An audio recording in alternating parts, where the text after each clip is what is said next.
Creatrix channel, my dear friends. So we are live again at 7 p.m. for another lecture on power system.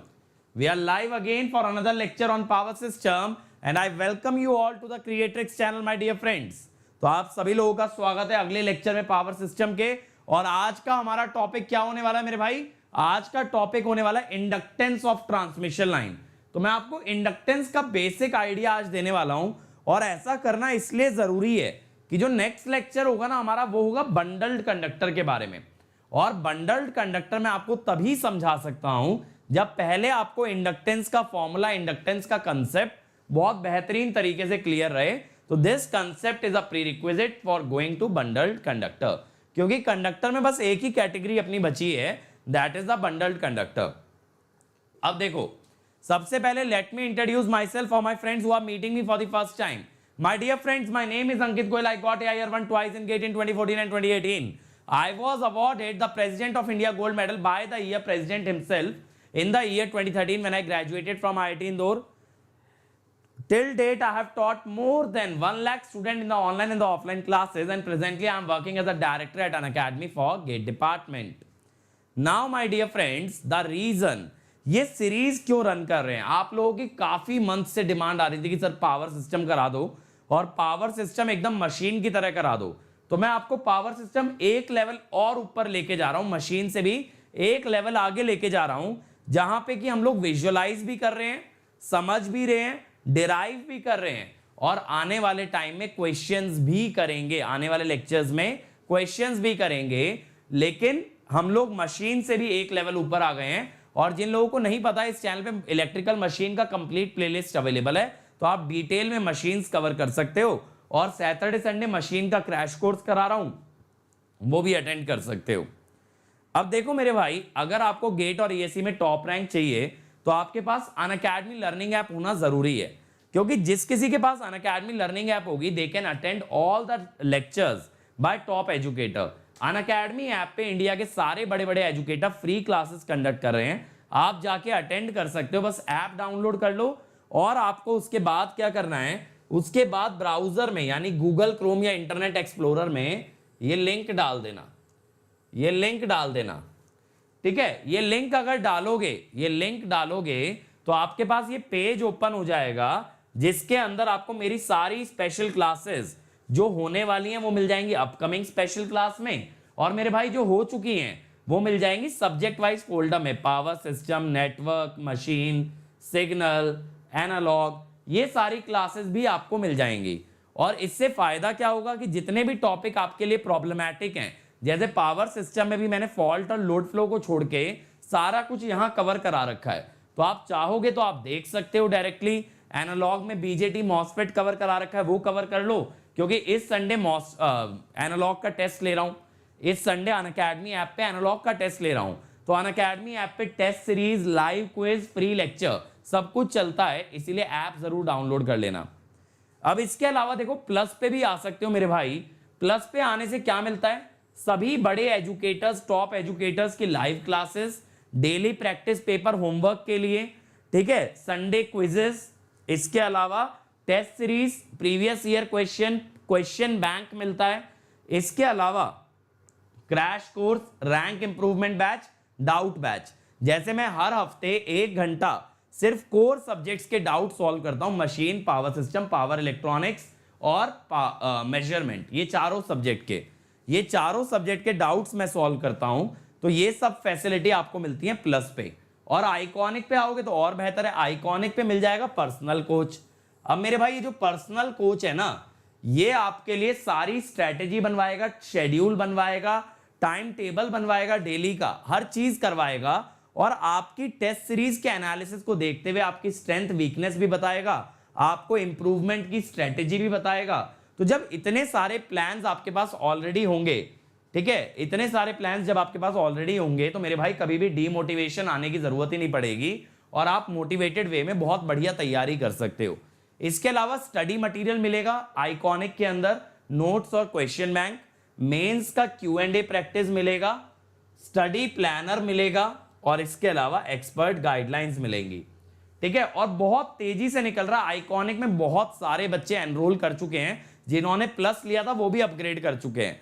तो जल्दी से plus या iconic join कर लो, जो भी बढ़िया लगे, बट आपको कोड याद रखना है अंकित ESE। इस कोड से आओगे इमीडिएट 10% डिस्काउंट पाओगे और साथ साथ मेरी गाइडेंस में पढ़ पाओगे। लेकिन अगर लेट हो गए मेरे भाई, तो इस मंथ इसका प्राइस बढ़ने वाला है। प्राइस बढ़ गया तो बाद में पछताओगे, ठीक है। उससे बढ़िया है कि अभी अनअकैडमी पे आ जाओ, बाद में रिग्रेट करके कोई फायदा नहीं है, ठीक है भाई। चलो, इतनी बातें क्लियर हो जाती हैं तो आज के टॉपिक पे चलते हैं। आज हमारा टॉपिक क्या है? Inductance of the transmission line. तो इंडक्टेंस पे जाने से पहले मैं आप लोगों से बात करता हूं इक्विवेलेंट सर्किट के बारे में, ठीक है। इक्विवेलेंट सर्किट के बारे में बात करता हूं। तो इक्विवेलेंट सर्किट के अंदर क्या क्या दिखाते हैं, पहले तो बात कर लो इक्विवेलेंट सर्किट होता क्या है, क्योंकि बहुत लोगों को यह भी क्लैरिटी नहीं होती इक्विवेलेंट सर्किट का मीनिंग क्या है। इक्विवेलेंट सर्किट एक ऐसा सर्किट होता है जिस सर्किट से अगर आप पैरामीटर डिराइव करो, वोल्टेज, करंट, इंपीडेंस, कुछ भी, ये पैरामीटर प्रैक्टिकल लाइन के कंपैरेटिव रहेंगे या प्रैक्टिकल लाइन के क्लोज रहेंगे, समझ रहे हो। तो मेरे भाई अगर कोई भी सर्किट एक्चुअल सिस्टम के जैसा रिजल्ट दे दे तो that is called as the equivalent circuit. उसे क्या बोलते हैं? Equivalent circuit. तो इक्विवेलेंट सर्किट की जरूरत क्या होती है? देखो, एक तो प्रैक्टिकल लाइन है जो बाहर खंबे पे टंगी हुई है, ठीक है, और एक सर्किट है जो आप अपनी कॉपी में बनाने वाले हो। अब ये सर्किट अगर बाहर टंगी हुई लाइन जैसा रिजल्ट दे दे तो इसका मतलब क्या हुआ? इसका मतलब ये हुआ आपका सर्किट सही था और आप जो रिजल्ट निकालोगे वही लाइन का भी रिजल्ट आएगा। तो मुझे लाइन पे चेक करने की जरूरत नहीं है, आपके सर्किट से आया हुआ रिजल्ट मेरे लिए एक्सेप्टेबल है। बात क्लियर हो रही है? मेरे लिए एक्सेप्टेबल है। तो इसीलिए हम लोग बात करते हैं इक्विवेलेंट सर्किट की। अब इक्विवेलेंट सर्किट में हम क्या दिखाते हैं? हम दिखाते हैं रेजिस्टेंस, इंडक्टेंस, इंडक्टेंस में भी सेल्फ इंडक्टेंस, और ये ABBCCA ये हो गई म्यूचुअल इंडक्टेंस। फिर हम दिखाते हैं कैपेसिटेंस। कैपेसिटेंस लाइंस के बीच में जो होती है उसे कहते हैं इंटरलाइन कैपेसिटेंस, इंटरलाइन कैपेसिटेंस, ठीक है। तो ये चीजें दिखाते हैं। इसके अलावा लीकेज कंडक्टेंस भी दिखाते हैं, लीकेज कंडक्टेंस भी दिखाते हैं जो लीकेज करंट को रिप्रेजेंट करती है। मैंने आपको बताया था एक लीकेज करंट फ्लो करता है लाइन से टावर में, टावर से ग्राउंड में, उसके लिए क्या दिखाना पड़ता है? एक G दिखाना पड़ता है जो कैपेसिटर के पैरेलल लगता है। वो अभी मैंने नहीं दिखाया है। मेन 3 पैरामीटर होते हैं R, L और C, R, L और C। ये 3 पैरामीटर हमेशा आपको सर्किट में दिखाने पड़ेंगे मेरे भाई, R, L एंड C। ये बात याद रखना, ठीक है, ये बात याद रखना। इतनी बात क्लियर है? चलो, और मेरे भाई जो नोट्स के लिए आप लोग परेशान हो रहे हो, तो मैं बहुत जल्द एक लिंक आपको देने वाला हूं जहां सारे वीडियो, सारे नोट्स अवेलेबल रहेंगे। इस वीकेंड तक मैं तैयार करके आपको नेक्स्ट वीक तक प्रोवाइड कर दूंगा। फिर चाहे मशीन हो, फिर चाहे पावर इलेक्ट्रॉनिक्स हो, फिर चाहे पावर सिस्टम हो। लेकिन पावर इलेक्ट्रॉनिक्स के नोट्स ऑलरेडी मैंने टेलीग्राम पे प्रोवाइड किए थे, पावर सिस्टम के करता जा रहा हूं साइड बाय साइड, और मशीन के हैंड रिटन भी मैं आप लोगों को दे चुका हूं, ठीक है। आगे चलते हैं। अब देखो, इसमें शुरुआत हम कर रहे हैं इंडक्टेंस से, ठीक है। आज हम शुरुआत कर रहे हैं इंडक्टेंस से। तो इंडक्टेंस सबसे बड़ी बात आती है, इंडक्टेंस क्यों दिखाया जाए, इंडक्टेंस का पर्पस क्या है। देखो क्या होता है, ट्रांसमिशन लाइन जब करंट कैरी करती है, ट्रांसमिशन लाइन जब करंट कैरी करती है मेरे भाई, तो उसके चारों तरफ बनती है मैग्नेटिक फील्ड। ये मान लो वायर है, इसमें अगर करंट फ्लो करेगा तो इसके चारों तरफ बनेगी आपकी मैग्नेटिक फील्ड। अब मैग्नेटिक फील्ड एक ऐसी प्रॉपर्टी है जो कि इंडक्टर एग्जिबिट करता है। मैग्नेटिक फील्ड एक ऐसी प्रॉपर्टी है जो इंडक्टर एग्जिबिट करता है। तो इसीलिए जब कभी मैग्नेटिक फील्ड बनेगी तो आप उसको शो कैसे करोगे सर्किट में?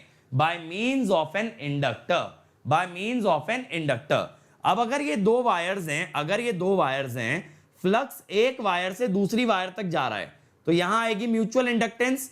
एक वायर का फ्लक्स उसी वायर में, तो वहां आएगी सेल्फ इंडक्टेंस, वहां आएगी सेल्फ इंडक्टेंस। इसीलिए 2 तरह की इंडक्टेंस होती हैं, सेल्फ और म्यूचुअल, सेल्फ और म्यूचुअल। सेल्फ वो जो अपना फ्लक्स खुद से लिंक करे, म्यूचुअल वो जब अपना फ्लक्स दूसरे से लिंक करे। अब देखो आपने देखा होगा एक टावर पे कई सारी वायर जारी होती हैं, तो एक वायर से करंट से बनने वाली मैग्नेटिक फील्ड ऑब्वियसली दूसरी वायर को इंपैक्ट करेगी, तो वो तो होगी म्यूचुअल। और अगर अपनी मैग्नेटिक फील्ड खुद ही में ईएमएफ बनाए, खुद ही में फ्लक्स बनाए, दैट इज सेल्फ। तो देखो हम अभी सिंगल वायर के बारे में बात करने वाले, मैं एक से ज्यादा वायर नहीं लूंगा इंडक्टेंस का बेसिक कवर करने के लिए। तो सबसे पहले मैं बात कर रहा हूं इंटरनल इंडक्टेंस की। तो मेरे भाई इंटरनल इंडक्टेंस क्या होती है? एक ऐसी इंडक्टेंस जो किस फ्लक्स से बनती है? जो फ्लक्स कंडक्टर के अंदर है। अगर कोई भी मैग्नेटिक फ्लक्स कंडक्टर के अंदर ही रहे, उससे बनने वाली इंडक्टेंस को बोलेंगे इंटरनल इंडक्टेंस। उससे बनने वाले इंडक्टेंस को बोलेंगे इंटरनल इंडक्टेंस। इसके बाद एक्सटर्नल पे जाएंगे, थोड़ा सा सब्र रखना। अब देखो सबसे पहले हम क्या करते हैं, सबसे पहले हम इग्नोर करते हैं स्किन इफेक्ट। इंडक्टेंस और कैपेसिटेंस में ना स्किन इफेक्ट नहीं लेना है। अगर स्किन इफेक्ट इग्नोर कर दिया तो क्या होगा? Current is uniformly distributed. भाई अगर स्किन इफेक्ट इग्नोर कर दिया, करंट बराबर बटेगा चारों तरफ। अब मैं यहां से निकाल लेता हूं करंट डेंसिटी।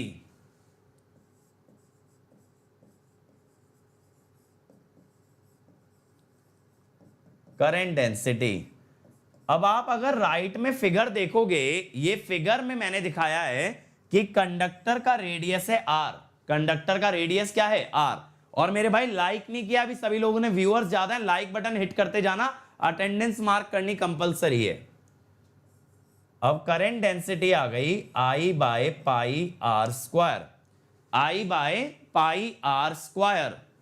ठीक है, चलो भाई अब मैं कहता हूं क्या करें इंडक्टेंस निकालने के लिए। इंडक्टेंस निकालने के लिए फ्लक्स लिंकेज निकालना पड़ता है, और फ्लक्स लिंकेज को जब करंट से डिवाइड करते हैं then we get the value of inductance. लेकिन फ्लक्स लिंकेज के लिए पहले फ्लक्स आना जरूरी है। फ्लक्स लिंकेज के लिए पहले आपका फ्लक्स आना जरूरी है, और फ्लक्स के लिए चाहिए मैग्नेटिक फील्ड। और मैग्नेटिक फील्ड निकालने का सबसे बढ़िया तरीका होता है एम्पियर्स लॉ। कौन सा तरीका होता है? Ampere's law. तो मैं यहां पे एम्पियर्स लॉ लगाऊंगा। तो आपको ये जो वाई रेडियस का सर्कल दिख रहा है ना, जो वाई रेडियस का सर्कल यहां दिख रहा है, ये है मेरा एम्पीरियन लूप।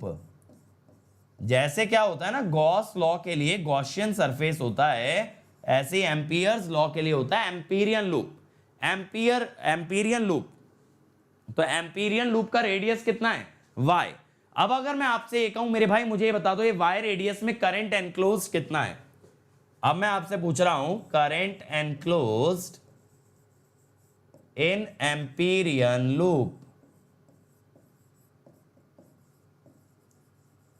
कितना करंट आ रहा होगा ये y रेडियस के सर्कल में। तो हम ये कहेंगे भाई ये करंट होगा आपका current density into pi y square, I y by r का square. I into y by r का स्क्वायर, इतना करंट आपका एम्पीरियन लूप के अंडर है। अब आप क्या जानते हो एम्पियर्स लॉ कैसे लगाना है? ये सब बच्चे जानते हैं। कैसे लगेगा एम्पियर्स लॉ? एम्पियर्स लॉ लगेगा मेरे भाई integral H dot d l equal to current enclosed.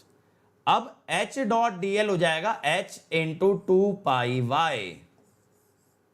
ये होगा I y square by r square. y से y अगर काट दोगे मेरे भाई तो I y by 2 pi r square, ये बन गया। ये तो आ गई मैग्नेटिक फील्ड इंटेंसिटी। लेकिन फ्लक्स के लिए पहले चाहिए फ्लक्स डेंसिटी। फ्लक्स डेंसिटी होती है बी की जरूरत है, बी की जरूरत है हमें यहां पे।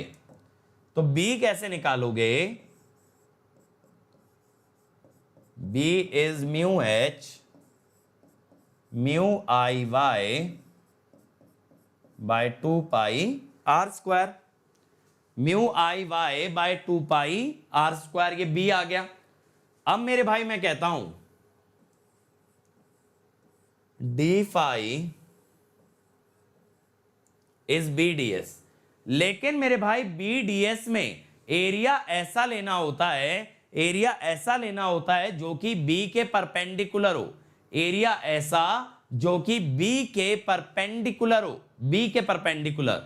तो देखो जिस डायरेक्शन में H है इसी डायरेक्शन में आपका B भी होगा। B और H की डायरेक्शन सेम होती है। अब ये डायरेक्शन कैसे डिफाइंड है, मैं ये मान के चल रहा हूं कि करंट इज कमिंग आउट। देखो अगर करंट बाहर आ रहा है तो ये मैग्नेटिक फील्ड एंटी क्लॉकवाइज बनेगी, मैग्नेटिक फील्ड एंटी क्लॉकवाइज बनेगी तो ऐसे टेंजेंशियल आ जाएगी, टेंजेंशियल आ जाएगी। अब इस पे परपेंडिकुलर एरिया कौन सा होगा, इस पे परपेंडिकुलर एरिया मेरे भाई एक तो देखो ये वाली लेंथ और ऐसे तीसरी डायरेक्शन में ऐसे जो जा रही होगी, आप समझ गए ना, थर्ड डायरेक्शन में।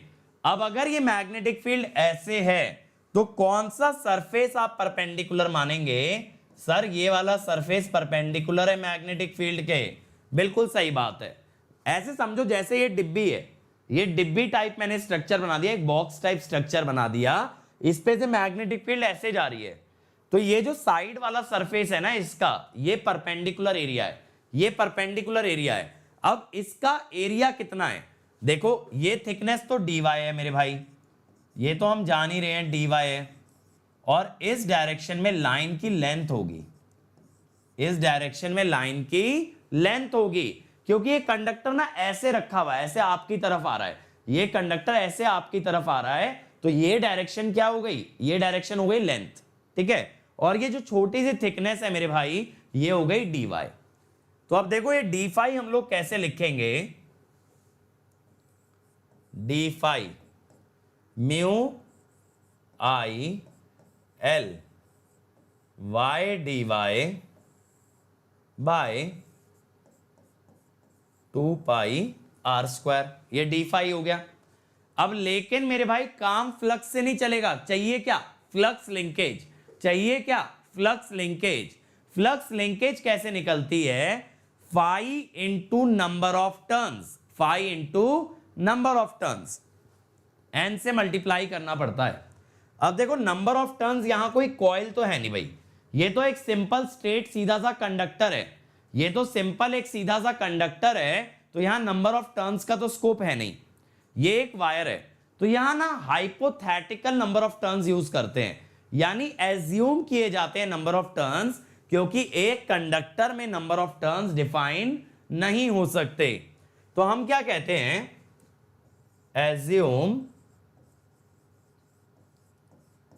assume that conductor represents one turn,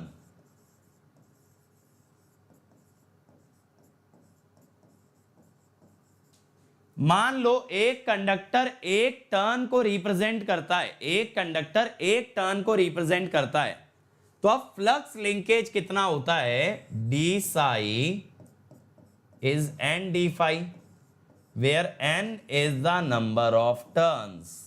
मैंने आपको बताया ना आप डायरेक्टली नंबर ऑफ टर्न्स नहीं ले सकते, क्योंकि यहां पे कोई कॉइल नहीं है, यहां पे कोई कॉइल नहीं है, ठीक है। तो इसीलिए आपको पूरे कंडक्टर को एक टर्न मानना पड़ेगा। तो अब मैं कहता हूं if r radius is equal to 1 turn, तो y रेडियस में कितने टर्न्स आएंगे, मैं कहता हूं 1 by pi r square into pi y square. अब आप समझ सकते हो मेरे भाई नंबर ऑफ टर्न्स फ्रैक्शन में आ रहे हैं, ये हाइपोथेटिकल ही है, नंबर ऑफ टर्न्स तो हमेशा इंटीजर होते हैं, लेकिन मजबूरी में हमें ऐसा करना पड़ रहा है क्योंकि कोई भी फ्लक्स अपने से अंदर वाले एरिया को लिंक करेगा, कोई भी फ्लक्स अपने से अंदर वाले एरिया को लिंक करेगा। तो मुझे मेरे भाई ये चीज जानना है कि इतने एरिया में कितने टर्न्स आ रहे हैं, जबकि इतने एरिया में एक टर्न है। समझ गए, आर रेडियस तक टोटल एक टर्न है, पूरा कंडक्टर एक टर्न है, तो वाई रेडियस में कितने टर्न है, मैंने क्या बोला, अगर पाई आर स्क्वायर में 1 आता है तो पाई वाई स्क्वायर में कैसे निकालोगे? Unitary method, pi y square by pi r square, simple. अब ये आ गए नंबर ऑफ टर्न्स। तो अब मैं कहता हूं मेरे भाई कि डी साई कितना होगा? n into d phi. अब डी फाई तो ये था, नंबर ऑफ टर्न्स ये रे, mu I l y cube d y divided by 2 pi r to the power 4। ये हो गया। अगर टोटल फ्लक्स लिंकेज चाहिए अंदर कितनी है तो आप इंटीग्रेट कर लो 0 से आर रेडियस तक। अंदर ही तो चाहिए, तो अंदर में तो 0 से आर तक इंटीग्रेट करोगे। अब मेरे भाई ये वाला R4 था ना, यहां पे थोड़ी सी गलती हो गई है। Mu I l y cube का इंटीग्रेशन बता दो मेरे भाई, वाई क्यूब का वाई 4/4। अब जब लिमिट्स डालोगे तो R4 से R4 कट जाएगा, mu I L bye 8 pi, mu I L bye 8 पाई। अब देखो मेरे भाई साई बाय आई कितना होगा? Mu L by 8 pi. This is your internal inductance. लेकिन ये समझ आ रहा है, देखो ये इंडक्टेंस लेंथ के प्रोपोर्शनल है। मेरे किसी पिछले वीडियो में मैंने बोला भी था कि इंडक्टेंस लेंथ के प्रोपोर्शनल आती है, इंडक्टेंस लेंथ के प्रोपोर्शनल आती है, और वो मैंने यहां पे आपको प्रूव भी करके दिखा दिया। मैंने यहां आपको प्रूव भी करके दिखाया inductance is proportional to length, ठीक है। अब लेकिन देखो इस इंडक्टेंस की यूनिट क्या होगी? इसकी यूनिट होगी हेनरी। हेनरी एक्चुअल में ना म्यू जो होता है वो म्यू नॉट के करीब होता है, क्योंकि एल्यूमिनियम इज पैरामैग्नेटिक। तो आप ज्यादातर जगह ये देखोगे कि आपको म्यू नॉट ही करके दिया जाएगा, ठीक है, कंफ्यूजन ना रहे इसलिए बता रहा हूं। अगर आप इसको लेंथ से डिवाइड कर दो तो ये हो जाएगा हेनरी पर मीटर, हेनरी पर मीटर। अब ये हो गया डिस्ट्रीब्यूटेड एलिमेंट, ये हो गया डिस्ट्रीब्यूटेड एलिमेंट कि सारे में इंडक्टेंस डिस्ट्रीब्यूटेड है, हर जगह इंडक्टेंस डिस्ट्रीब्यूटेड है। तो ये हो गया distributed element per unit length. अब अगर आप चाहोगे तो आप इसको यहीं तक भी रख सकते हो, म्यू नॉट बाय 8 पाई हेनरी पर मीटर, ठीक है। और अगर आप वैल्यू पुट कर दोगे तो ये बनेगा 0.05। अब ये जो देखो 10 की पावर -6 है ना, इसको कंज्यूम कर लेते हैं दो तरह से। कैसे? ऐसे देखो, समझ आया? अब भी तो 10 की पावर -6 बना, 10 की पावर -3/10 की पावर 3, तो क्या बना?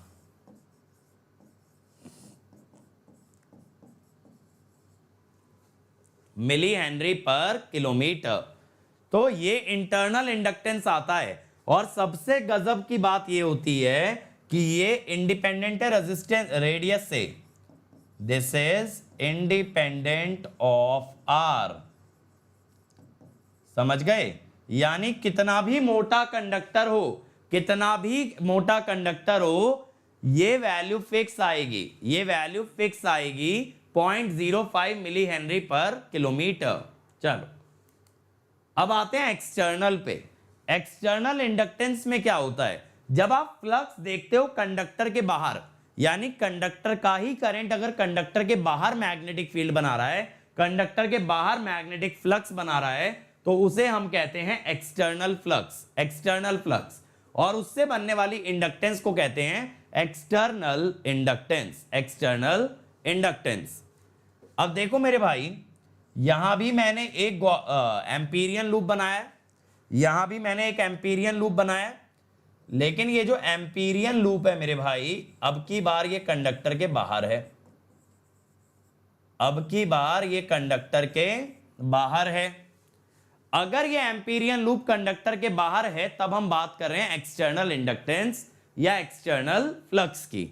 अब ध्यान देना, सबसे पहले देख लेते हैं करंट एनक्लोज्ड। अब भाई एम्पीरियन लूप जब बाहर चला गया तो पूरा कंडक्टर अंदर आ गया। पूरा कंडक्टर जब अंदर आ गया तो करंट एनक्लोज्ड हो गया आई।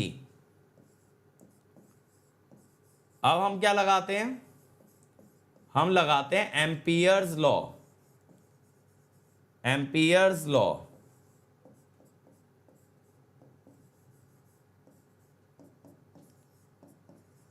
ठीक है। एम्पियर्स लॉ जब लगाते हैं तो H इंटू 2πy,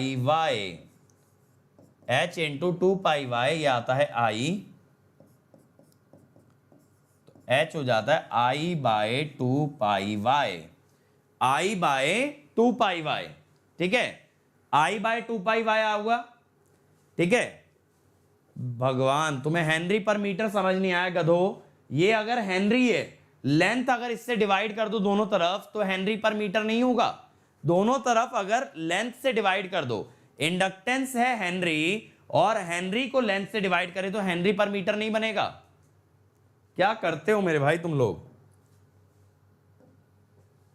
बिल्कुल ही कॉन्सेंट्रेशन जीरो है, ठीक है। अब ये आ गया H। अब आप क्या कहेंगे, आप कहेंगे सर फ्लक्स डेंसिटी चाहिए, यहां एयर में निकाल रहे हो तो म्यू नॉट H कर दो, म्यू नॉट I बाय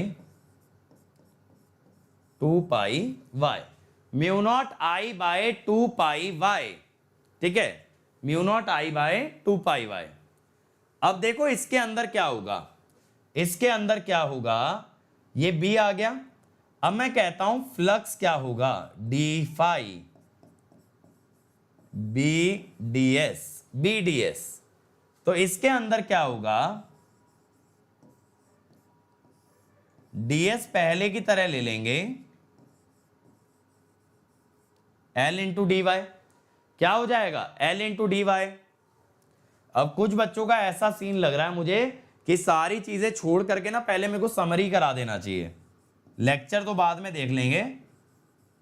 ऐसा ना कर लें, लेक्चर के शुरू में समरी कर लिया करें और बाद में जो बच्चे पढ़ना चाहते हैं वो लोग रुक जाएंगे और जो समरी से खुश हैं वो निकल लेंगे। क्यों भाई, ठीक है। तो डी फाई हो गया, डी फाई हो गया mu naught I L D Y by 2πy। अब अगला स्टेप क्या लिया था इंटरनल में, अगला लिया था जब फ्लक्स लिंकेज निकाला था, फ्लक्स लिंकेज में मल्टीप्लाई किया था number of turns, flux linkage में मल्टीप्लाई किया था नंबर ऑफ टर्न्स।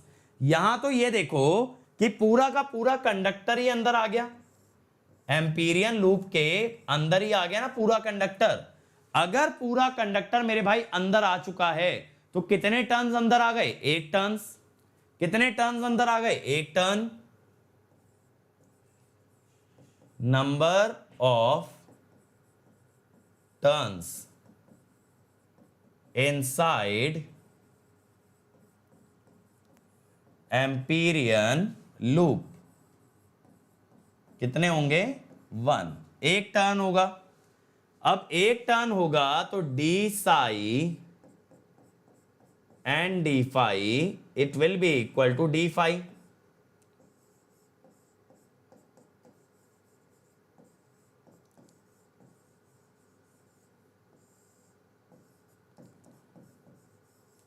अब देखो क्या करना है, साई निकालने के लिए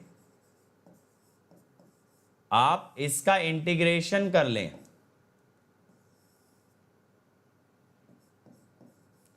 अब ये इंटीग्रेशन कहां से कहां करोगे, ये इंटीग्रेशन चाहो तो d1 से d2 कर लो या इन जनरल हम कर लेते हैं r से लेके d2, r से लेके d2। पहले d1 से d2 कर लेते हैं, फिर मैं d1 को r डाल दूंगा, कोई दिक्कत नहीं है।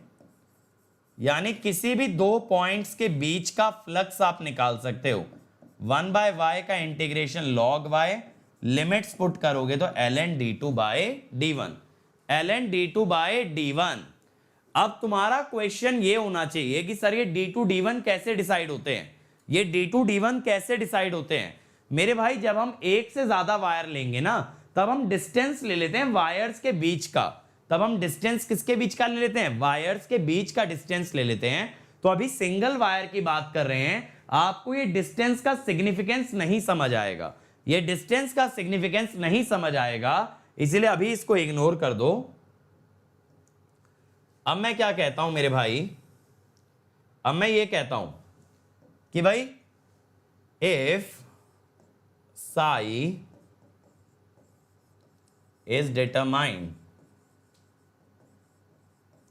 between r and d, d कोई डिस्टेंस है तो r है d1 और d है d2, तो यहां से फ्लक्स लिंकेज क्या हो गया? Mu naught I L by 2 pi L N D by R. अब यहां से भी अगर आप साई बाय आई निकालोगे तो मिलेगी आपको एक्सटर्नल इंडक्टेंस। एक्सटर्नल इंडक्टेंस ये कितनी मिलेगी देख लो, ये मिल जाएगी मेरे भाई mu naught by 2 pi L N D by R. इसकी यूनिट होगी हेनरी और यहां एल भी है, एल भी है। अब अगर आप हेनरी को लेंथ से डिवाइड कर दो तो ये क्या मिल जाएगा? ये मिल जाएगा हेनरी पर मीटर। क्या मिल जाएगा? हेनरी पर मीटर। हेनरी पर मीटर क्या बता रहा है कि भैया मैग्नेटिक फील्ड या फिर आपकी इंडक्टेंस जगह जगह फैली हुई है लाइन में। समझ रहे हो? जैसे मेरे पास मान लो मेरे पास ये वायर है, ये वायर है ना, वायर सब लोगों को दिखना चाहिए, वायर दिख रहा है। इस वायर के ना हर पॉइंट पे, इस वायर के हर पॉइंट पे इंडक्टेंस है, that is called as distributed. और अगर मैं कह दूं इस वायर की पूरी इंडक्टेंस बस इस पॉइंट पे लगी है, अगर इस वायर की पूरी इंडक्टेंस बस इस पॉइंट पे लगी है दैट इज लंप्ड, और अगर हर पॉइंट पे फैली है दैट इज डिस्ट्रीब्यूटेड। तो जब मैं हेनरी पर मीटर में आ गया, तो मैंने कहा हर मीटर में इतनी इतनी इंडक्टेंस है, माने वो पूरे में डिस्ट्रीब्यूटेड है। तो ये जो पर मीटर में पैरामीटर चलते हैं they are the distributed parameter, they are not the lumped parameter. अब आप कहोगे सर लंप्ड और डिस्ट्रीब्यूटेड पे इतना फोकस क्यों? क्योंकि मेरे भाई नेटवर्क का जो सारा एनालिसिस है, केसीएल, केवीएल, नोडल मेश, ये सिर्फ लगता है लंप्ड पे, और अब हमारे पैरामीटर कैसे आ रहे हैं? डिस्ट्रीब्यूटेड। तो जब हम अगले चैप्टर में जाएंगे तब आप देखोगे इन डिस्ट्रीब्यूटेड पैरामीटर को लंप करके अप्रॉक्स किया जाता है ताकि इस पे नेटवर्क एनालिसिस लगाया जा सके, तो इसको लंप करना पड़ता है। ठीक है, डिस्ट्रीब्यूटेड चल नहीं पाएगा, डिस्ट्रीब्यूटेड का एनालिसिस बहुत ज्यादा टफ होता है। और अभी इसमें डिस्टेंसेस पे मत जाना, डिस्टेंस आपको क्लियरली समझ आएगा जब हम बात करेंगे 2 वायर्स की या 2 से अधिक वायर्स की। अभी मैंने सिर्फ क्या बताया, आर से बाहर अगर फ्लक्स लोगे तो एक्सटर्नल है, आर के अंदर लोगे तो इंटरनल है। इंटरनल फ्लक्स से बनेगी इंटरनल इंडक्टेंस, एक्सटर्नल फ्लक्स से बनेगी एक्सटर्नल इंडक्टेंस। ठीक है, और अभी मैंने देखा कोई क्वेश्चन ये भी पूछ रहा था कि सर जब आप यहां पे इतना बढ़िया पढ़ा रहे हो पावर सिस्टम, तो अनअकैडमी जाने की क्या जरूरत है? मेरे भाई देखो, यहां पे आप मुझसे इंटरैक्ट नहीं कर सकते, आप मुझसे डाउट नहीं पूछ सकते हो, बिल्कुल भी इंटरेक्शन नहीं है, वन वे कम्युनिकेशन है, मूवी की तरह देखो, मजा आएगा। लेकिन अनअकैडमी में आपको एकदम क्लासरूम वाली फील आ जाएगी, जहां आपको दिखेंगे और कौन बच्चे क्लास अटेंड कर रहे हैं, आपका उनसे भी इंटरेक्शन होगा, मुझसे भी इंटरेक्शन होगा, और बातचीत में कब समय निकल जाएगा पता नहीं चलेगा। तो नो डाउट यूट्यूब पे लेक्चर क्वालिटी में हम लोग कॉम्प्रोमाइज नहीं करते हैं, लेकिन मेरे भाई अनअकैडमी की बात और है, that is not comparable to YouTube. कभी भी यूट्यूब से कंपेयर नहीं हो सकता, और उसमें 10 रिसोर्स एक्स्ट्रा और मिलते हैं, तो वहां से रैंक आने की प्रोबेबिलिटी बढ़ जाती है एज कंपेयर टू यूट्यूब। लेकिन जो बच्चा पढ़ने वाला है, जो बच्चा सेल्फ डिपेंडेंट है, बहुत बढ़िया है पढ़ने में, वो तो रैंक कहीं से भी निकाल देगा। उसको एज सच ये नहीं कह सकते कि अनअकैडमी, यूट्यूब या किसी और कोचिंग, वो कहीं भी निकाल सकता है। ठीक है, चलो। और मेरे भाई ऐसे घटिया आइडिया मत दिया करो कि गूगल मीट पे पढ़ाओ। चलो अब आते हैं टोटल इंडक्टेंस। अब ये टोटल इंडक्टेंस क्या चीज होती है? टोटल इंडक्टेंस होती है जहां टोटल फ्लक्स लिया जाए, इंटरनल भी और एक्सटर्नल भी। तो टोटल इंडक्टेंस के अंदर हम बात करते हैं इंटरनल और एक्सटर्नल की। तो म्यू नॉट बाई 8 पाई, ठीक है। और जिन लोगों को टेलीग्राम पे आना है नोट्स के लिए, लेक्चर के एंड तक वेट करो, मैं खुद बताऊंगा टेलीग्राम चैनल, लेकिन लेक्चर खत्म होने से पहले निकलना मत, निकल जाओगे तो कभी नहीं जान पाओगे, ठीक है। तो इंटरनल प्लस एक्सटर्नल हो गई। अब ना देखो, मैं इसमें से mu naught by 2 pi common ले लेता हूं, ये बच जाता है, ठीक है। 1/4 को हम लिख सकते हैं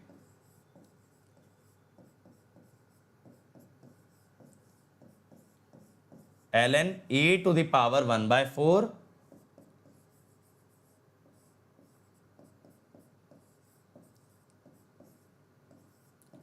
log of a plus log of b, log of ab, log of ab। तो यहां से टोटल इंडक्टेंस कितनी हो गई, mu naught by 2 pi log of d by r e to the power -1/4, e to the power -1/4। तो ये जो denominator में टर्म आ रही है ना,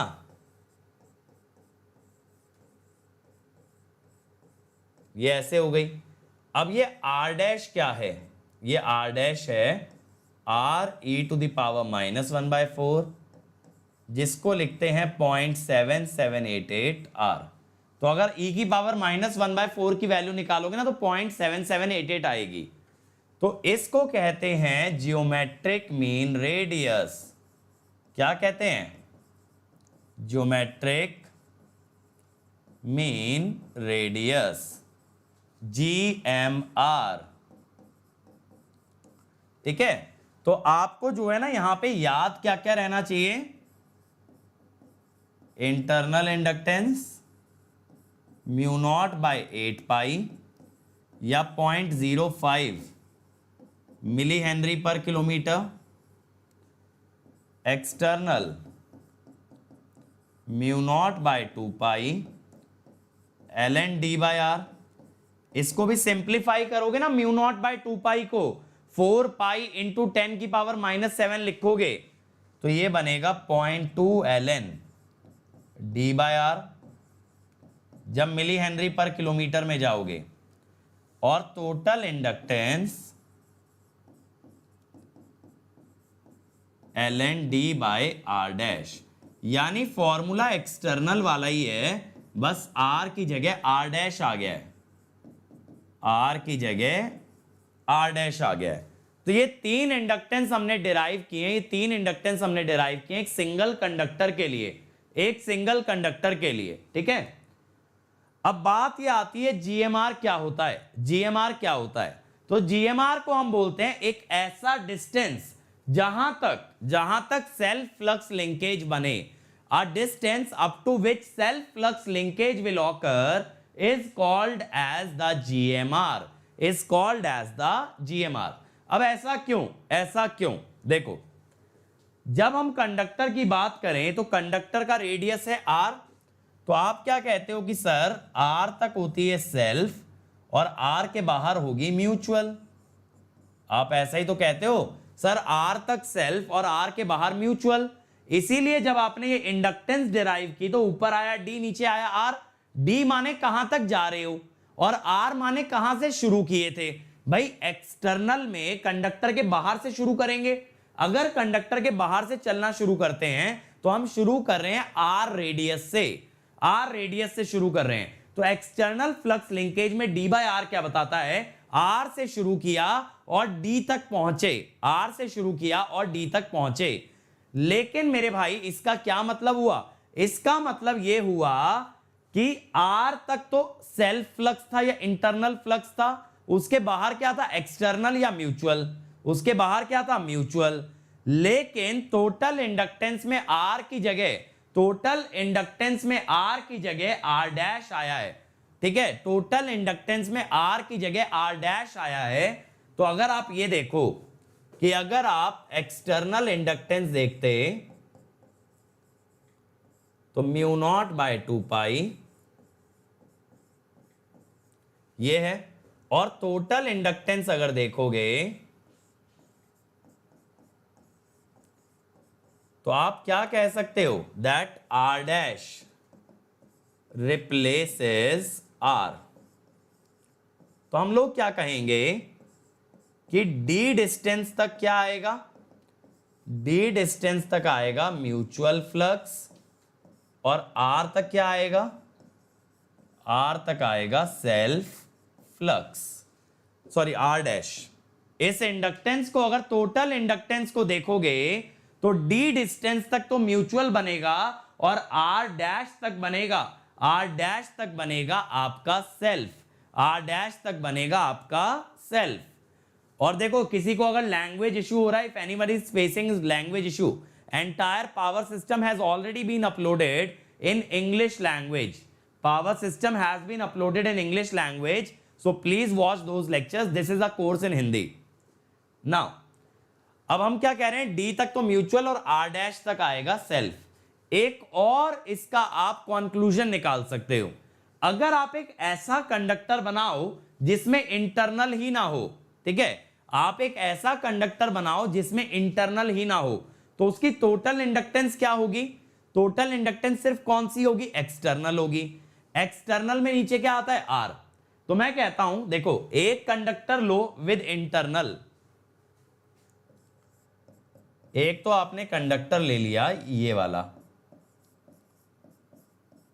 ठीक है, जिसमें आर डैश आ रहा था। Now consider a hypothetical conductor, देखो hypothetical conductor with no internal flux, तो इसकी जो इंडक्टेंस होगी, इसकी जो इंडक्टेंस होगी मेरे भाई वो कितनी होगी, सिर्फ एक्सटर्नल वाली होगी ना, इसकी बस एक्सटर्नल वाली होगी। अब अगर मैं कह दूं कि दोनों की इंडक्टेंस बराबर होनी चाहिए, तो ये हाइपोथेटिकल का रेडियस किसके बराबर आएगा, जीएमआर के। हाइपोथेटिकल का रेडियस आएगा किसके बराबर, जीएमआर के। यानी अगर आप एक ऐसा कंडक्टर ले लो जिसके अंदर इंटरनल फ्लक्स लिंकेज ना हो, जिसके अंदर इंटरनल फ्लक्स लिंकेज ना हो, और फिर भी अगर आप बराबर इंडक्टेंस चाहते हो, तो आपको जो हाइपोथेटिकल कंडक्टर है उसका रेडियस किसके बराबर रखना पड़ेगा, जीएमआर के। तो दो तरह से आप जीएमआर को डिफाइन करोगे, effective distance of the self flux linkage और radius of the hypothetical conductor which does not have any internal flux but still has the same inductance, which does not have any internal flux but still has the same inductance। अब आगे आते हैं, अब देखो मैं आ गया two wire line पे, यानी जहां अब एक कंडक्टर फॉरवर्ड पाथ का काम करेगा और दूसरा कंडक्टर करेगा रिटर्न पाथ का। जैसे मान लो ये है फॉरवर्ड माने जो करंट लेके जाए सोर्स से लोड, रिटर्न माने जो वापस लेके आए लोड से सोर्स, जो वापस कहां लेके आए, लोड से सोर्स, ठीक है। अब लोड से सोर्स, अच्छा एक चीज बताओ, बच्चे ये पूछ रहे हैं सर इसका बेनिफिट क्या हुआ, बेनिफिट क्या हुआ आर डैश लेने का। तो ये एक लड़का पूछ रहा है, हर्षित मेरे भाई तुम्हारा नाम हर्षित रखने का बेनिफिट क्या हुआ, बताओ तुम्हारा नाम हर्षित रखने का बेनिफिट क्या हुआ। हम आर डैश की डेफिनेशन दे रहे हैं, तुम उसका बेनिफिट पूछ रहे हो। यही तो बात है मेरे भाई, अकल किसी बाजार में बिकती नहीं है। आई और माइनस आई, आई और माइनस आई क्यों, आई और माइनस आई क्यों, कि फॉरवर्ड वाला अगर सोर्स से लोड ले जा रहा है, सोर्स से लोड ले जा रहा है तो उसका करंट है आई, तो जो उल्टा लाएगा उसका करंट क्या हो गया, minus I, because current needs a close loop, current needs a close loop. तो एक कंडक्टर अगर करंट लेके जाएगा so second one will bring it back. अब आप कहोगे सर पिछले केस में ऐसा कैसे हुआ, तो पिछले केस में मैंने ये माना जो उसका रिटर्न कंडक्टर है ना वो इनफाइनाइट डिस्टेंस पे रखा है, उसका जो रिटर्न कंडक्टर है वो इनफाइनाइट डिस्टेंस पे रखा है, जिससे कि हमारे ओरिजिनल कंडक्टर पे कोई असर नहीं पड़ेगा, ठीक है, हमारे ओरिजिनल कंडक्टर पे कोई असर नहीं पड़ेगा क्योंकि डिस्टेंस कितना है, इनफाइनाइट। लेकिन इस बार फाइनाइट डिस्टेंस पे रख रहे हैं डी पे। ये बात क्लियर हो गई। One conductor acts as the forward, one acts as the return. अब देखो आपको क्या पता है कि म्यूचुअल फ्लक्स, अब म्यूचुअल फ्लक्स की बात करते अच्छे लगोगे, will be considered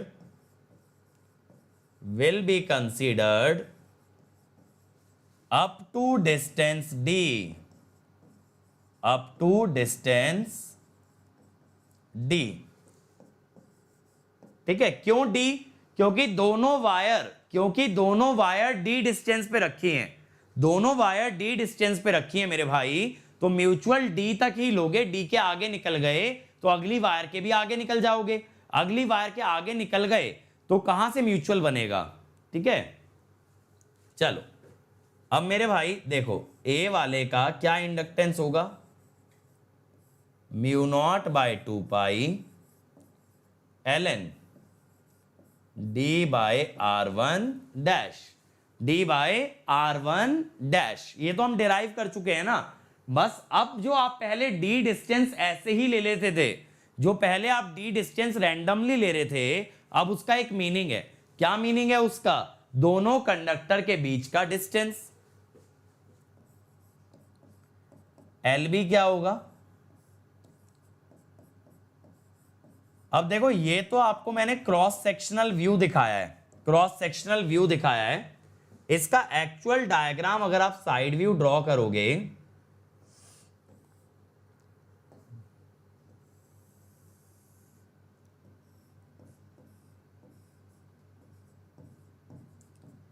देखो मान लो कि कोई लोड है, मान लो कि कोई लोड है। अब ये वाला कंडक्टर है A, ये वाला है B। तो ये समझ आ रहा है कि बंधु ये दोनों कंडक्टर सीरीज में है। ये चीज समझ आ रही है? A and B are in series, A and B are in series। अब अगर A और B सीरीज में आ गए तो मेरे भाई इसका इंडक्टेंस कितना बनेगा? LA plus LB, mu naught by 2 pi, common ले लो, ln D by R1 dash, ln D by R2 dash. अब अगर इन दोनों लॉग को log A plus log B अगर किया तो log AB हो जाएगा, R1 डैश R2 डैश। अब अगर आप इसकी पावर बाहर निकाल लिए, पावर अगर 2 बाहर निकाल लिए, देखो अब ये जो log के डिनोमिनेटर में आ रहा है, ये जो log के डिनोमिनेटर में आ रहा है, इसमें आ रहा है root R1 dash, root R2 dash, root R1 dash और रूट R2 डैश। तो मेरे भाई इसका मतलब क्या हुआ? Root R1 dash R2 dash is geometric mean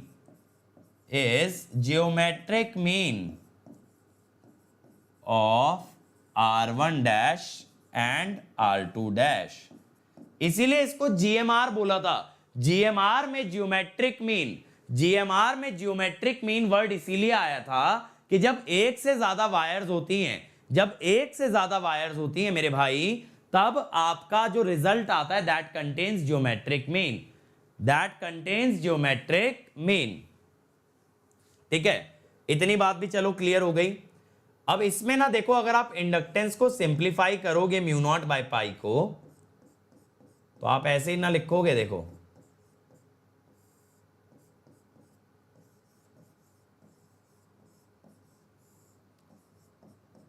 ऐसे ही तो लिखोगे।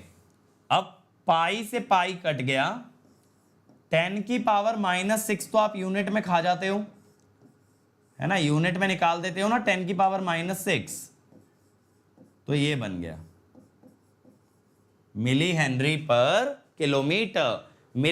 पर किलोमीटर। तो 0.4 ln d by r dash, 0.4 ln d by r dash. ये बात क्लियर है?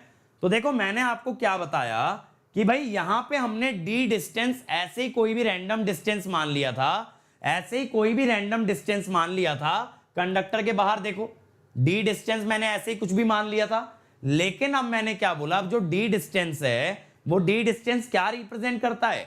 Distance between the conductors. ये रिप्रेजेंट करता है डिस्टेंस बिटवीन द कंडक्टर्स, क्योंकि हम डी डिस्टेंस लेते हैं म्यूचुअल फ्लक्स का। आर तक तो क्या होता है? सेल्फ।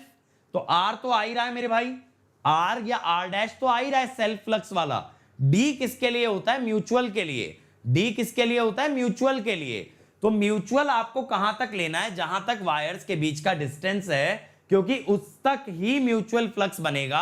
भाई सिंपल सी बात ये सोच के देखो, आपके मेरे बीच की बात तो वहीं तक है जहां तक मैंने बोला आपने सुना।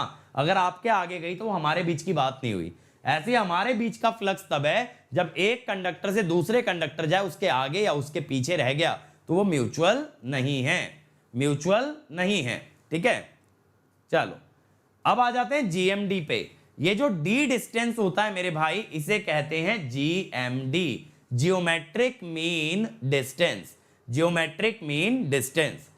अब श्रुति का सवाल आ रहा है, क्या दोनों डी सेम है? श्रुति, अगर दिल्ली से गाजियाबाद का डिस्टेंस मान लो 100 किलोमीटर है, तो गाजियाबाद से दिल्ली का कितना होगा? दिमाग लगाओ थोड़ा सा। चलो, अब जीएमडी क्या होता है? जीएमडी क्या होता है? इफेक्टिव डिस्टेंस जहां तक म्यूचुअल फ्लक्स लिंकेज हो। जैसे सेल्फ फ्लक्स लिंकेज, जैसे सेल्फ फ्लक्स लिंकेज कहां तक थी? आर डैश तक। तो जीएमडी कौन सा डिस्टेंस है? जीएमडी कौन सा डिस्टेंस है? जहां तक होती है mutual flux linkage, mutual flux linkage. तो इस केस में हमारा ये जो डी है, ये जो हमारा डी है, D is the GMD, D is the GMD. अब मेरे भाई यहां पे लेकिन आपको अगेन ज्योमेट्रिक मीन नजर नहीं आया। ज्योमेट्रिक मीन तो दिखा नहीं मुझे। अगर मुझे ज्योमेट्रिक मीन नहीं दिखा मेरे भाई, तो ज्योमेट्रिक मीन मैंने क्यों लगाया? देखो, जब दो से ज्यादा कंडक्टर होंगे, जब दो से ज्यादा कंडक्टर होंगे या दो से अधिक डिस्टेंस होंगे, मान लो 3 कंडक्टर हैं, कितने डिस्टेंस हो गए? 3 हो गए ना। 1 से 2, 2 से 3, 1 से 3, ऐसे 3 डिस्टेंस हो गए। जब कभी 2 या 2 से अधिक डिस्टेंस आ जाएं, तभी तो ज्योमेट्रिक मीन का मतलब आएगा, तभी तो ज्योमेट्रिक मीन का मतलब आएगा। नहीं तो यहां तो आप ये भी कह सकते हो ना, जीएमडी लेना था भाई, 1 से 2 का डिस्टेंस है डी, 2 से 1 का डिस्टेंस भी है डी। लो भाई, तो भी आ गया डी, हो गया ना ज्योमेट्रिक मीन। ए से बी का डिस्टेंस डी और बी से ए का डिस्टेंस डी, तो इन दोनों का ज्योमेट्रिक मीन क्या बन गया? डी। तो जीएमडी क्या बताता है? It is the effective distance of the mutual flux linkage. जब दो कंडक्टर्स के बीच में मैग्नेटिक फील्ड एक्सचेंज हो, तब उस डिस्टेंस को क्या कहते हैं? जीएमडी। अब इसका फिजिकल सिग्निफिकेंस क्या होता है? फिजिकल सिग्निफिकेंस देखो क्या होता है। अब हम क्या कहते हैं, मान लो ये ऐसे ना n कंडक्टर्स हैं, मान लो अगर इन्हें आपको रिप्लेस करना है सिर्फ 2 कंडक्टर से, सिर्फ 2 कंडक्टर से, और 2 कंडक्टर कैसे? जिनमें सेम म्यूचुअल हो। यहां पे मान लो कि म्यूचुअल फ्लक्स है फाई, यहां पे मान लो म्यूचुअल फ्लक्स है फाई, तो मैं चाहता हूं यहां भी म्यूचुअल फ्लक्स कितना हो? यहां भी म्यूचुअल फ्लक्स कितना हो? फाई। तो ये जो 2 कंडक्टर आप प्लेस कर रहे हो, इनके बीच का डिस्टेंस रखना पड़ेगा जीएमडी। ठीक है, यानी n नंबर ऑफ कंडक्टर्स का सिस्टम है, अगर उसे 2 कंडक्टर से रिप्लेस करना है, तो उन 2 कंडक्टर्स के बीच का डिस्टेंस क्या होना चाहिए? कितना होना चाहिए? जीएमडी। जीएमडी, जैसे हमने बोला था सेल्फ फ्लक्स को सेम रखते हुए हाइपोथेटिकल कंडक्टर का रेडियस होता है जीएमआर, ऐसे म्यूचुअल को सेम रखते हुए 2 कंडक्टर्स के बीच का डिस्टेंस कहलाता है जीएमडी। यानी जीएमडी एक ऐसा मेथड है जो हमारे लिए चीजें आसान कर रहा है, जिंदगी आसान कर रहा है। कैसे? n कंडक्टर से आसान है 2 कंडक्टर, तो अगर n कंडक्टर को 2 कंडक्टर पे ले आए तो चीजें इजी हो जाएंगी। लेकिन n से 2 पे आने के लिए उनके बीच का डिस्टेंस कितना लिया जाएगा? जीएमडी। कितना लिया जाएगा? दोबारा बोलो, जीएमडी। ये बात का ध्यान रखना है, 2 कंडक्टर से रिप्लेस कर दो but placed at a distance GMD. और ऐसे ही अगर एक कंडक्टर को बिना इंटरनल फ्लक्स वाले कंडक्टर से रिप्लेस करें तो उसका रेडियस क्या होता है? जीएमआर। अगर एक कंडक्टर को बिना इंटरनल फ्लक्स वाले कंडक्टर से रिप्लेस करें तो उसका रेडियस लेते हैं GMR। अब क्या होता है देखो, अगर हमारे पास n कंडक्टर्स हैं, n कंडक्टर्स हैं, मुझे इसमें इसके अंदर एक कंडक्टर का फ्लक्स लिंकेज चाहिए कि एक कंडक्टर से कितना फ्लक्स लिंक कर रहा है या एक कंडक्टर से कितना फ्लक्स पास कर रहा है, एक कंडक्टर से कितना फ्लक्स पास कर रहा है, तो that is flux linkage of conductor in a group. अब इसमें suppose I want it for conductor I,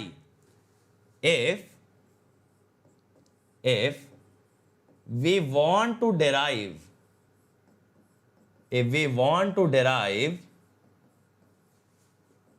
flux linkage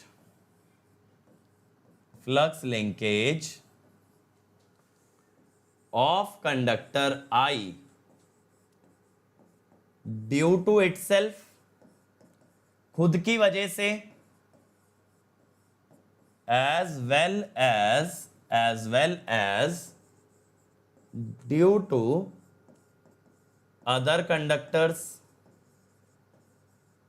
अपनी वजह से तो निकालना ही है, बाकी कंडक्टर्स की वजह से भी निकालना है, बाकी कंडक्टर्स के कारण भी निकालना है। तो इसका फॉर्मूला ना ऐसे आता है, देखो ये मैं डेराइव नहीं करा रहा हूं आप लोगों को, डेरिवेशन इज नॉट रेलिवेंट, ठीक है। डेरिवेशन मैंने प्लस पे तो कराया था, लेकिन यूट्यूब पे मुझे ऐसा कोई सेंस नहीं दिख रहा है, बहुत कम जनता को समझ में आएगा, और दूसरी बात है डेरिवेशन का कहीं यूज भी नहीं आएगा। अब इसका क्या मतलब है, देखो अगर J I के बराबर होता है, अगर J I के बराबर होता है तो मैं कहता हूं लैम्डा I,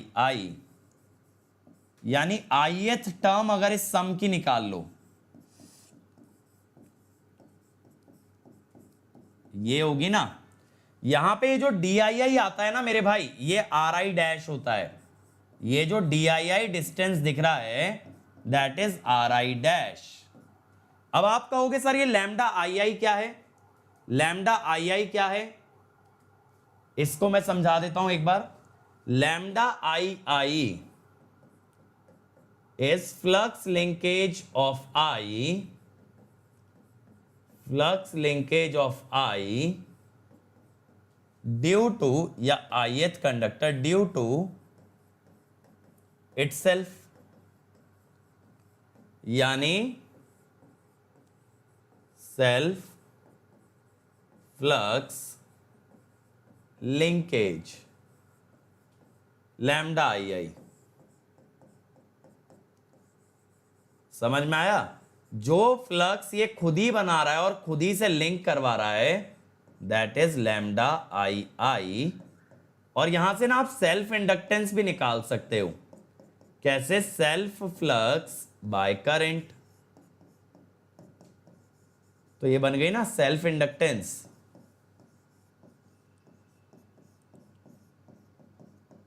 ठीक है, अब ऐसे ही अगर आप कोई kth टर्म लेते हो, यानी J की जगह अगर मान लो K वाला लो, जैसे J जा रहा है 1 से लेके n तक, जैसे J जा रहा है 1 से लेके n तक, आपने ले लिया 5, आपने ले लिया 6, आपने ले लिया 7, कुछ ऐसा नंबर चूज कर लिया, तो ये वैल्यू अगर J की जगह K रखोगे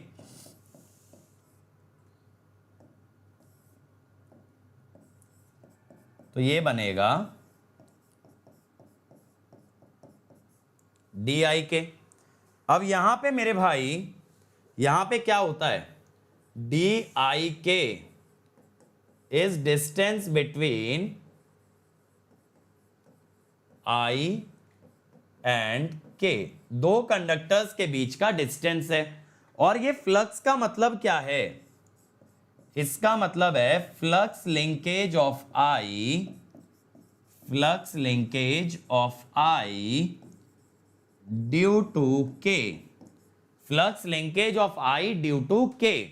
अगर I का फ्लक्स देखें और K की वजह से देखें तो ये तो म्यूचुअल हो गया ना, तो लैम्डा IK क्या हो गया, म्यूचुअल हो गया। तो किसी भी कंडक्टर में जब टोटल फ्लक्स देखा जाता है वो खुद की वजह से भी होता है सेल्फ, और बाकियों की वजह से भी होता है म्यूचुअल। तो लैम्डा आई के से आप एल म्यूचुअल निकाल सकते हो, दैट इज लैम्डा आई के बाय आई के, तो mu naught by 2 pi L N 1 by D I K. तो ऐसे ना आपसे सेल्फ और म्यूचुअल कभी पूछता है तो आप इस फ्लक्स लिंकेज की मदद से निकाल सकते हो, ठीक है, सेल्फ भी निकाल सकते हो और म्यूचुअल भी। और यूनिट जो है ना सबकी हेनरी पर मीटर या मिली हेनरी पर किलोमीटर ही चलेगी। तो ये फॉर्मूला काफी इंपॉर्टेंट है, ये आपको याद रखना है, ये फॉर्मूला आपको याद रखना पड़ेगा।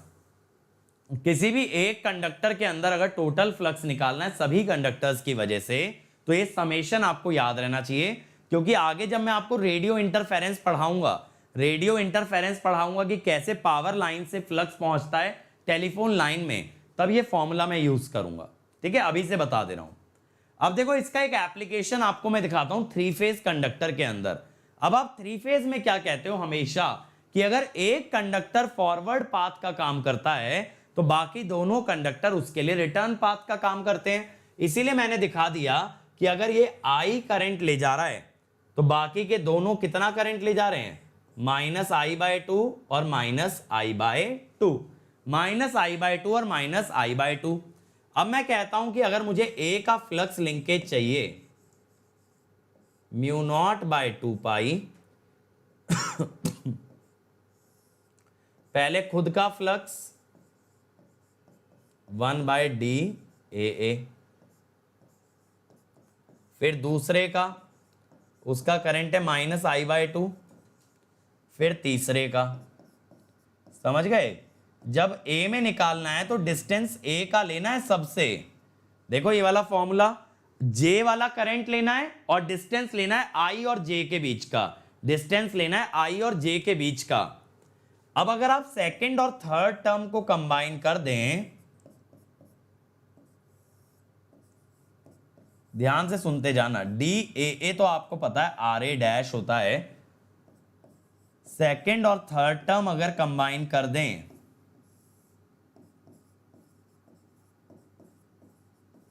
तो ये बनेगा। अब ये जो 2 वाला फैक्टर है ना I/2 में, इसको ना जरा पावर में ले लो, इसको आप पावर में ले लो। देखो अब पावर में लोगे तो 1/2 पावर में हो जाएगा स्क्वायर रूट। तो अब ये देखो, ये जो टर्म आ रही है ना रूट DAB DAC, ये एक्चुअल में GMD है, ठीक है, ये एक्चुअल में GMD है, क्योंकि इसमें जो फर्स्ट टर्म है, जो आपकी फर्स्ट टर्म है मेरे भाई, वो क्या रिप्रेजेंट कर रही है, सेल्फ फ्लक्स। मैं आपको समझाता हूं इस मेथड का मतलब क्या निकलेगा। सेकेंड टर्म बता रही है म्यूचुअल फ्लक्स, सेकेंड टर्म क्या बता रही है, म्यूचुअल फ्लक्स। लेकिन म्यूचुअल फ्लक्स में हमने 2 टर्म्स को एक टर्म से रिप्लेस कर दिया है। क्या है वो टर्म, DAB DAC का ज्योमेट्रिक मीन। इसका देखो क्या मतलब है कि पहले जो A कंडक्टर था या A फेज था उसमें म्यूचुअल B और C दोनों की वजह से था, A में म्यूचुअल B और C दोनों की वजह से था। लेकिन B और C वाले जब 2 कंडक्टर्स को आप रिप्लेस करोगे एक सिंगल कंडक्टर से जो कितना करंट कैरी कर रहा है, -I, जब B और C वाले 2 कंडक्टर्स को एक कंडक्टर से रिप्लेस करोगे जो कितना करंट कैरी कर रहा है, -I, तब उसे कितने डिस्टेंस पे लगाना पड़ेगा, √DAB DAC। कितने डिस्टेंस पे लगाना पड़ेगा, √DAB एंड DAC। बात को समझो, थोड़ा फील करो मेरे भाई। 3 कंडक्टर थे, ये एक कंडक्टर था, इसमें 2 कंडक्टर म्यूचुअल बना रहे थे।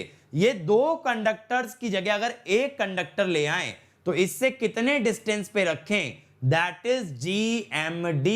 समझ गए। एक कंडक्टर में अगर 50 कंडक्टर म्यूचुअल बनाते हैं, उन 50 को अगर एक से रिप्लेस करो तो उसे इसके कितनी दूरी पे लाके रखना पड़ेगा, दैट इज GMD। और वो कितना आया, ज्योमेट्रिक मीन आया ना, ज्योमेट्रिक मीन आया, इसीलिए इसको ज्योमेट्रिक मीन डिस्टेंस बोला गया। समझ गए। ये बात क्लियर हो गई? तो देखो हमें बेसिक चीजें समझ आ गई। इंडक्टेंस, तो आज मैंने क्या क्या बता दिया? Internal inductance, external, total, single phase 2 wire line, और इसके अंदर मैंने और क्या बता दिया आपको? फ्लक्स लिंकेज का कॉन्सेप्ट, फ्लक्स लिंकेज। ठीक है, लेकिन जब हमारा इंडक्टेंस कंप्लीट होगा तो मैं एक जगह आपको सारे फॉर्मूले समराइज कराऊंगा। अभी इंडक्टेंस बस स्टार्ट हुआ है, इंडक्टेंस बस स्टार्ट हुआ है, तो मैं आपको सारे फॉर्मूले डिराइव कराने के बाद, सारे फॉर्मूले लिखवाने के बाद समराइज कराऊंगा न्यूमेरिकल्स से पहले। इसीलिए समरी के पीछे अभी मत भागो, पहले कंसेप्ट सीख लो, मैं समराइज करा दूंगा before we go to numericals. ठीक है ना? तो flux linkage of conductor in a group, ये फॉर्मूला आपको याद रखना है। ठीक है, ये फॉर्मूला ना बहुत कम लोग पढ़ाते हैं, लेकिन ये बहुत इंपॉर्टेंट है। जब मैं आपको रेडियो इंटरफेरेंस पढ़ाऊंगा ना, तब आप समझोगे कि पावर लाइन और टेलीफोन लाइन के अंदर कैसे इंडक्शन होता है। ठीक है, चलो, तो अभी के लिए मैं आपको एक बार बेसिक चीजें समराइज करा देता हूं, क्योंकि नहीं तो बहुत सारे बच्चों की उम्मीदें रह जाएंगी। ठीक है, नहीं तो कुछ सोचेंगे सर ने समरी नहीं लिखवाई। कुछ बच्चे शुरू से वेट इसीलिए कर रहे हैं कि समरी दी जाए। और मेरे भाई अगर टेलीग्राम चैनल मांगते रहते हो तो रुका तो करो लास्ट तक। कुछ बच्चे भागने पहले लगेंगे, फिर कहेंगे नोट्स कहाँ हैं। अरे भाई नोट्स का ही बता रहे हैं, लेकिन रुकना जरूरी है ना उसके लिए।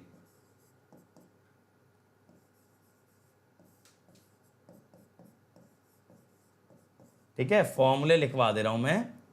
यहां पे आर डैश क्या होता है? 0.7788 आर, जिसको कि हम कहते हैं GMR।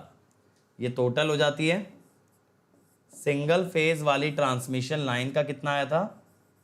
μ0/π ln d/√, R1 dash R2 dash. ठीक है, या इसको अब जब हम मिली हेनरी पर किलोमीटर में ले गए थे तो 0.2 की जगह 0.4 आ गया था।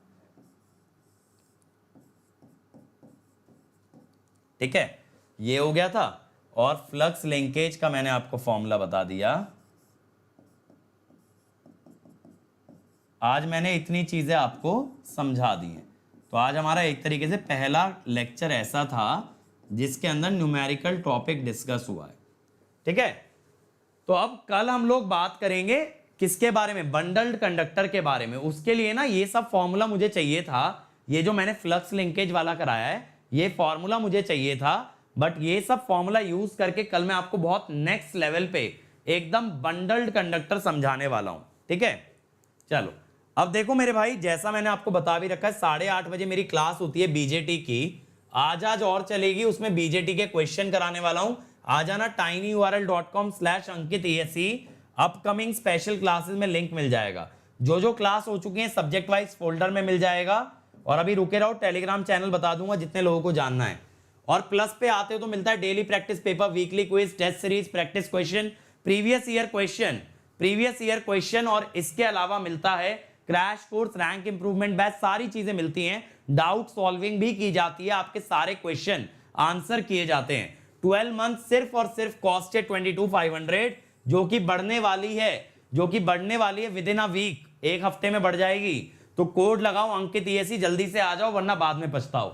आइकॉनिक पे आते हो तो मिलता है पर्सनल कोच, जिससे आप डेली चैट कर सकते हो और हर 2 हफ्ते में वीडियो कॉल अरेंज करके अपनी स्ट्रेंथ वीकनेसेस समझ सकते हो। और वो आपको कदम कदम पे गाइड करेगा, आपका हैंड होल्ड करके आपको गेट तक, ES तक लेकर के जाएगा। और साथ साथ मिलेगा study material extra. Study material के अलावा आपको मिलेगा ESE का Q&A प्रैक्टिस। ठीक है, इसके अलावा मिलेगा स्टडी प्लानर, और इसके अलावा आपको मिलता है मेरे भाई एक्सपर्ट गाइडलाइन। 12 महीने की फीस है 4500 अगर आप कोड लगाते हो अंकित ESE से इमीडिएट 10% डिस्काउंट मिलता है। और साथ साथ आप आ जाते हो मेरी गाइडेंस में। आप पेमेंट कर सकते हो credit, debit card, EMI, net banking से, या आप पेमेंट कर सकते हो डेबिट कार्ड पे जो EMI मिलेगा। डेबिट कार्ड पे कौन कौन से पे EMI अवेलेबल है? HDFC और बजाज फिनसर्व। बट मेरे भाई ये कोड मत भूलना, अंकित ESE। अब देखो ये टेलीग्राम चैनल है जहां पे मैं नोट्स डालता हूं, याद रखना t.me/gateair1। ये अपने मोबाइल के ब्राउजर में डाल दो, सीधा टेलीग्राम में खुलेगा, ज्वाइन कर जाना और यहां सारे आपको पीडीएफ मिलेंगे। और ये मेरा अनअकैडमी प्रोफाइल है, आज ही ऐप डाउनलोड करके फॉलो कर लेना, ताकि जब जब अनअकैडमी पे लाइव आऊंगा कोई भी इंपॉर्टेंट सेशन लेके, आपका वो मिस नहीं होगा। इसके अलावा मेरे भाई, इसके अलावा आप सब्सक्राइब कर लो यूट्यूब पे इलेक्ट्रिकल जंक्शन, यहां शॉर्ट वीडियो डालूंगा और काफी अच्छे कंसेप्ट्स पे डालूंगा। इसके अलावा अनअकैडमी गेट क्वेश्चन PYQ के सॉल्यूशन मिलेंगे। Telugu, if you are a Telugu speaking student, Pathshala to learn engineering through animation, foundation to learn the basics and SSC JEE for JEE and AE exam. ये सारे चैनल सब्सक्राइब कर लो, ठीक है। तो thank you everybody. अब मिलेंगे कल शाम को 7 बजे, बंडल्ड कंडक्टर्स के बारे में डिस्कस करेंगे। तब जाके आपके सारे कंडक्टर बेहतरीन तरीके से क्लियर हो जाएंगे। Thank you.